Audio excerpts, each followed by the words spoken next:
Bismillahirrahmanirrahim. Assalamu alaikum. My name is Mohammad Farhan Khan Abbasi and you're watching Executive Coaching Center's YouTube channel.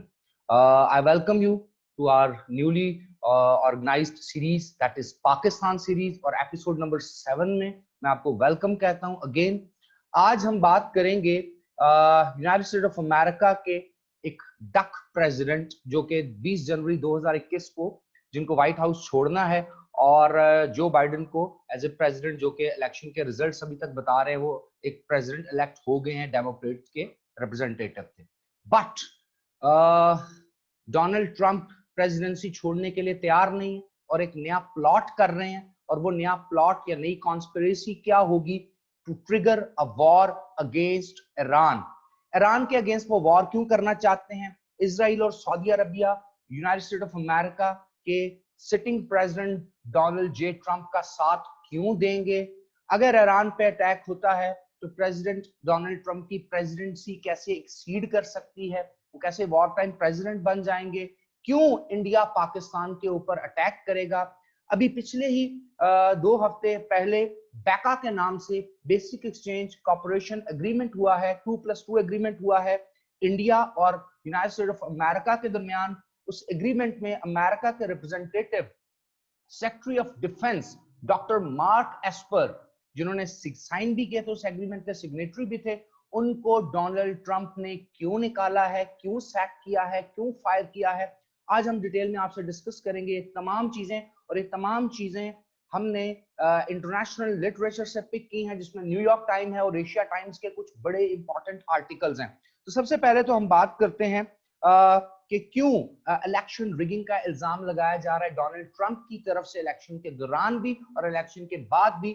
इसका जवाब यह है कि बहुत सी ऐसी स्टेट्स हैं जहां पर इलेक्शन में कहीं ना कहीं फ्रॉड तो जरूर हुआ है। दूसरी इंपॉर्टेंट चीज कि मार्क एस्पर को क्यों, डॉक्टर मार्क एस्पर को सैक किया गया, फायर किया गया 3 दिन पहले, और उनकी जगह क्रिस्टोफर मिलर को secretary of defence of United State of America बनाया गया। तो सबसे पहले हम मार्क एस्पर के बारे में जानते हैं, ये कौन है।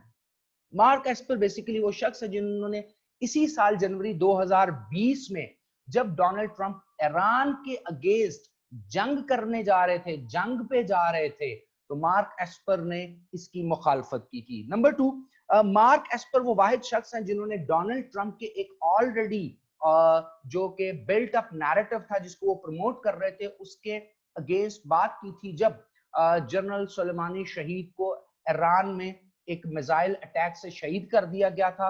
और डोनाल्ड ट्रंप ये कह रहे थे कि जनरल सुलेमानी जो हैं वो पूरी दुनिया में 4 इंपॉर्टेंट टारगेट्स यूएस एम्बेसीज को करने वाले हैं और वो यूएस एम्बेसी के ऊपर एक टेररिस्ट अटैक करेंगे। मार्क एस्पर ने कहा था ये बिल्कुल गलत है, डोनाल्ड ट्रंप का नैरेटिव।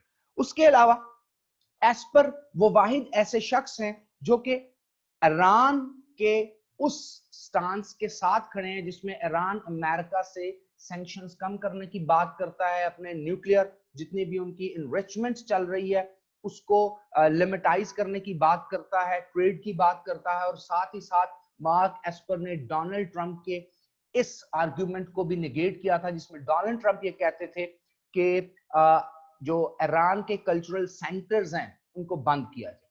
उसके बरक्स देखते हैं क्रिस्टोफर मिलर कौन है जी। क्रिस्टोफर मिलर एक हॉकिश पर्सनालिटी के मालिक हैं। अमेरिका में हॉक और डव का कॉन्सेप्ट चलता रहता है, जिसमें हॉक के बारे में कहा जाता है जो जंगजू होता है बहुत ज्यादा, और डव जो कि पीसफुल होता है। तो ये इनकी तो एक पर्सनालिटी, जंगों की पर्सनालिटी है। दूसरा इनका जो बैकग्राउंड है, इन्होंने पेंटागन के स्पेशल ऑपरेशन प्रोग्राम को हेड किया हुआ है, as a head of special operation program of Pentagon को ये चलाते रहे। उसके अलावा ये हेड रह चुके हैं नेशनल काउंटर टेररिज्म ऑफिस के, और इन्होंने बहुत ज्यादा एग्रेसिव मोड में जंगों की हिमायत की है।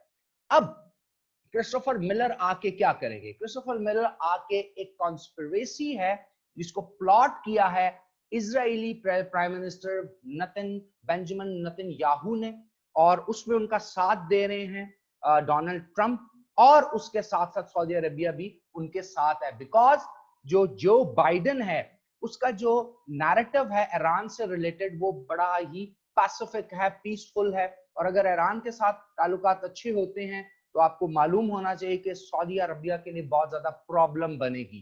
तो अब क्या होगा, एक फॉल्स फ्लैग ऑपरेशन होगा ईरानियन विसिनिटी में, ईरानियन एरिया में, ईरान के बॉर्डर के इर्द गिर्द। किसके अगेंस्ट? यूएस ट्रूप्स के अगेंस्ट जो स्टेशनड हैं, चाहे वो सीरिया में स्टेशनड हो, चाहे वो इराक में स्टेशनड हो, उनके अगेंस्ट एक फॉल्स फ्लैग ऑपरेशन करेगी इजरायली आर्मी। ईरान के ऊपर इल्जाम लगाया जाएगा और United states of America Iran पर फुल फ्लेज वॉर वेज कर देगा, जंग मुसल्लत कर देगा।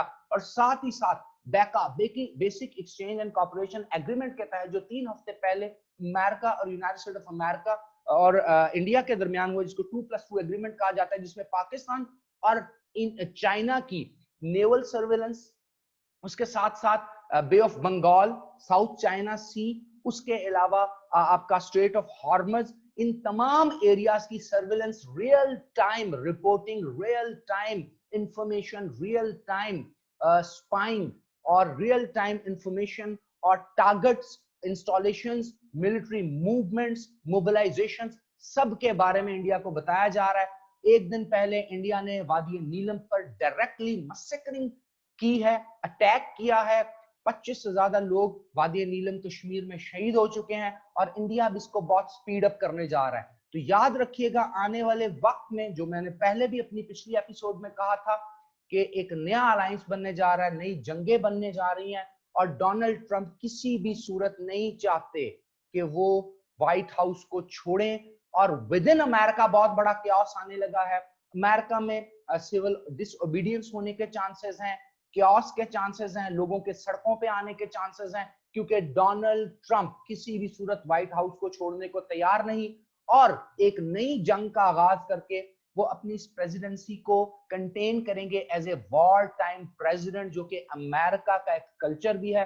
तो आने वाले दिन बहुत ज्यादा सेंसिटिव हैं और इसके बारे में न्यूयॉर्क टाइम्स के आर्टिकल्स, एशिया टाइम्स के आर्टिकल्स, इवन के नैन्सी पेलोसी ने कहा है कि जो इकदाम ट्रंप ने किया है डॉक्टर मार्क एस्पर को हटाने का, तो जो अमेरिकन ट्रेडिशन है उसके अकॉर्डिंगली उनके जो जूनियर होते हैं, जो डेप्यूटी होते हैं, उनको उस ओहदे पे लगाया जाता है, ना कि किसी और शख्स को किसी और जगह से उठा के लगाया नहीं जाता। इसके अलावा डोनाल्ड ट्रंप के साथ मैककॉनल जो रिपब्लिकन के सेनेटर हैं, वो भी उनके साथ हैं और एक एग्रेसिव मोड में आ रहे हैं। अगले हफ्ते या इस चलते हुए हफ्ते बहुत ज्यादा खतरात हैं कि कुछ भी हो सकता है।